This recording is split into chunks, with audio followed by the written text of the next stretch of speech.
Texture represents the feeling, appearance, and consistency of a surface or substance. The use of texture in artwork can give the objects in your painting a feeling of tangibility by communicating their materials and conditions. Wood and stone are examples of materials. The conditions of these materials could be aged, weathered, dirty, damaged, or discolored. Texture is often three-dimensional, but it can also be two-dimensional as well. Texture can also be applied to an entire canvas as surface texture or within individual brushstrokes as impasto.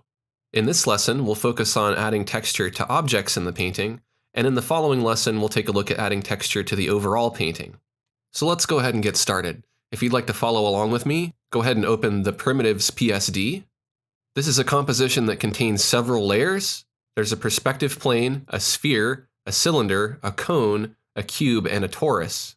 There's also a basic light source, and I've added basic shading to each of these objects to help them look three-dimensional. And this is really where you want to start when it comes to adding texture. You need to have your light source, you need to have your shapes and your forms and your basic color established. Then you'll be ready for texture.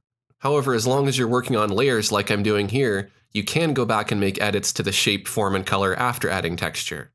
The light source is important because on a microscopic scale, the texture is made of many tiny 3D objects, which should have their own fine shadows and highlights. The highlights and shadows of the object you're painting need to contour to the texture. Some examples would be lumpy or varied elevation, or the broken edges of highlights and shadows. In addition to the lighting on the texture surface, the overall lighting of the texture as a whole needs to match the global lighting of the object and scene.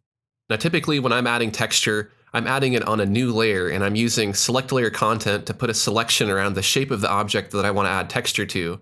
Then I'm creating a new layer, and that's where I'm placing my texture. I'm doing that because then my texture is separate from everything else, and if I'm not happy with my texture, or I want to make some edits to it, such as the opacity, color, or composite method, I can do that really easily. Most of the time I'm using a composite method of either multiply or screen. I use multiply for dark textures and shadows, and screen for light textures and bright light effects. Overlay is also useful for a general blending. You could also experiment with other composite methods to get different looks. What's important is that you don't make your texture look flat. If you're applying a texture with a brush, you want to make sure you vary your brush and your texture size. You also want to add multiple layers of texture, and you can add a mask to your texture layer to break up any repeating patterns. Once you've added an overall texture, you can add in some fine hand-painted details such as shadows and highlights or cracks and creases. You can also help your texture stand out by adding a bevel effect and using it to create a drop shadow or a highlighted edge. So now that we have an idea of how to apply texture, let's take a look at how to apply it to each of these primitive shapes. Let's go ahead and start with the easiest one, which is the plane. And the plane is technically a three-dimensional object, but it really just has one two-dimensional surface. What's important is that the plane is in perspective and it's moving towards a vanishing point or converging, and so in the foreground the plane is wider and in the background it starts to get kind of thinner and more compressed. So your texture needs to follow in perspective too, otherwise it's not going to look right when you apply it to the plane. So I usually do one of two things. I either apply my texture manually with a brush such as the sponge, and I make sure that my brush is bigger in the foreground and smaller in the background, which gives me the illusion of that texture changing scale and going into perspective. Or I paint my texture flat and then I use one of the transformation tools such as perspective or distortion to perspective distort it to match that perspective point. To match the perspective of the texture, simply go to the perspective distort or distort mode, and then drag the corner points of your texture to match up with the corner points of your plane. So those are some basic techniques for adding texture to a plane. Let's move on to the cube, because the cube is very similar since it's just three planes connected together. You can use the exact same principles you used for adding texture to the plane. You can manually paint the texture and then make your brush smaller as you move into the distance, or you can distort your textures to fit into the perspective using free transform, perspective, or distort. Next, let's move on to the sphere. You could think of the sphere as being very similar to the cube. If you took a piece of sandpaper and you sanded all of the hard edges and corners on the cube and whittled it down, it would eventually become a sphere or something spherical. But since the sphere has curves and not flat sides, the perspective isn't as noticeable. However, it still does have some perspective. On the front of the sphere, the texture is pointed right at you, but as the sphere starts to curve around to the side and to the back, you're seeing the side of the texture, and so that texture should get kind of compressed or squished together. So this is where it's important to contour your textures to your form. You can do that using the Distorto, Bulge, or Pinch brushes. In this case, the Bulge brush works really well to inflate the texture in the center, while compressing it along the edges, which makes it look nice and spherical. Next, we'll move on to the cylinder, and similar to the sphere, the cylinder also has a curved contour, so your texture needs to bulge out where it's pointed towards you and get compressed as it starts to curve around towards the back of the form. Cylinders are either flat or hollow on their ends, but the highlight and shadow runs parallel along the length of the cylinder. So very similar to the sphere, we want to use something like the bulge tool to bulge out our texture in the center of the cylinder and have it get compressed along the edges.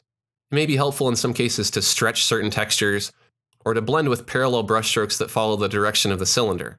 Now let's move on to the cone, and the cone is very similar to the cylinder. You could think of the cone as being a cylinder with one of its ends pinched off to a point.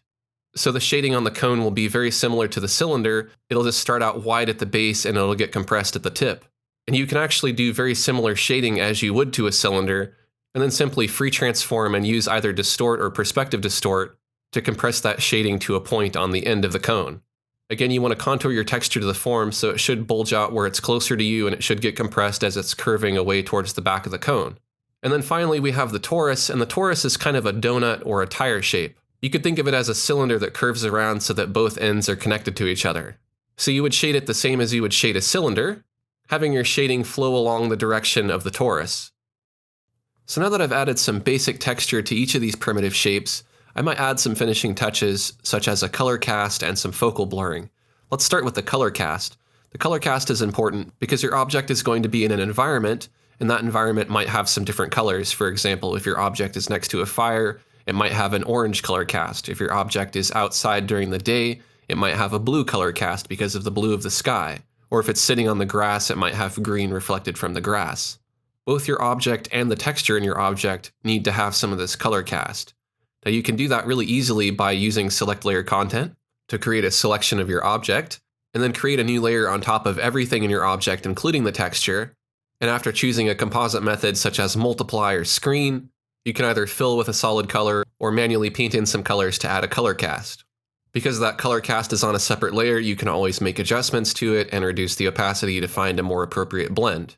The next step to helping these objects and textures look more realistic is to add some focal blurring.